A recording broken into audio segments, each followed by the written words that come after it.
Keeping people at the heart of implementation. The Education Endowment Foundation recently published an update to its guidance report, A School's Guide to Implementation, which has become a key document for many schools. The previous guide encourages us to treat implementation as a process, not an event, and supports us in implementing interventions effectively and sustainably. The updated report goes further and emphasizes how the quality of the implementation process itself significantly impacts the effectiveness of interventions in schools. In the new report, the number of recommendations has decreased from 6 to 3. Previously separate recommendations, 1, 3, 4, 5, and 6, are now unified into a single, comprehensive recommendation. This encourages schools to use a structured but flexible implementation process, focusing on doing it well rather than following a rigid formula. People drive effective implementation. The first recommendation is now focused on behavior, and with good reason, it is at the heart of effective implementation. Interventions do not implement themselves, they rely on the efforts and motivations of individuals, each with their own habits, beliefs, knowledge, and skills. The EEF's guidance underlines how implementation is a collaborative and social process, heavily influenced by how individuals think, behave, and interact. Coordinating the actions of these numerous individuals presents a complex challenge. Behavior and the COM-B model. This thinking isn't new, and it doesn't come as a surprise.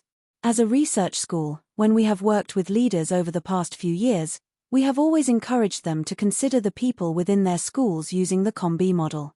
This outlines 3 broad behavior drivers. 1. Capability. Are individuals knowledgeable about the changes they need to implement? 2. Motivation. Are they motivated to make these changes? 3. Opportunity. Do they have the necessary resources, time, and support? This leads leaders to consider things like laying the groundwork, supporting people, sharing the why, nudging behavior, making sure people have time to do what they were asked to do, training people, getting people on board, providing necessary resources. The updated report goes beyond this and is explicit about the behaviors that drive implementation. Cross-cutting behaviors: engage, unite, reflect. The guidance identifies 3 cross-cutting behaviors crucial for successful implementation: engage, unite, and reflect. These behaviors should permeate all implementation strategies and actions. Engage. Engagement is all about bringing people into the process in meaningful ways. Effective engagement transforms passive participants into active contributors.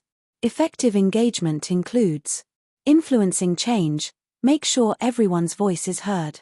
Create opportunities for students, families, and staff to share their perspectives and influence the direction of change.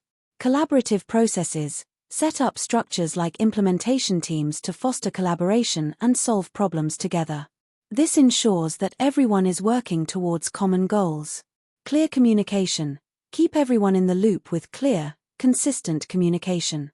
Actively guide and steer the implementation process to keep everyone aligned and motivated. Ultimately, people are much more likely to feel motivated to do something if they feel part of it. It's important to take the views of colleagues into account, and it's best to do this during the planning process. The goal of any implementation process is for people to enact the core components routinely, rather than just when someone is in the room with a clipboard monitoring what they're doing. Unite. Uniting staff around shared values, knowledge, and skills is vital. When values, understanding, and practices are aligned, the implementation process becomes more cohesive and effective. For example, if you decide that it's important for everyone to embed retrieval practice into lessons, this could mean a whole range of things. Do you mean every lesson? Does it matter when? Do you want people to ask questions? Should these be open, closed, or multiple choice questions? Does it matter? Can teachers make their own decisions about when and where to introduce retrieval practice, or will this be prescribed at a school or department level? Doing retrieval practice could mean different things to different people. This needs to be defined and agreed upon. People have to understand why they're doing it and what it means. They might even be able to help you decide what it means, which will help engage them in the process from the outset. Reflect. Reflection is the cornerstone of evidence-informed decision-making and continuous improvement.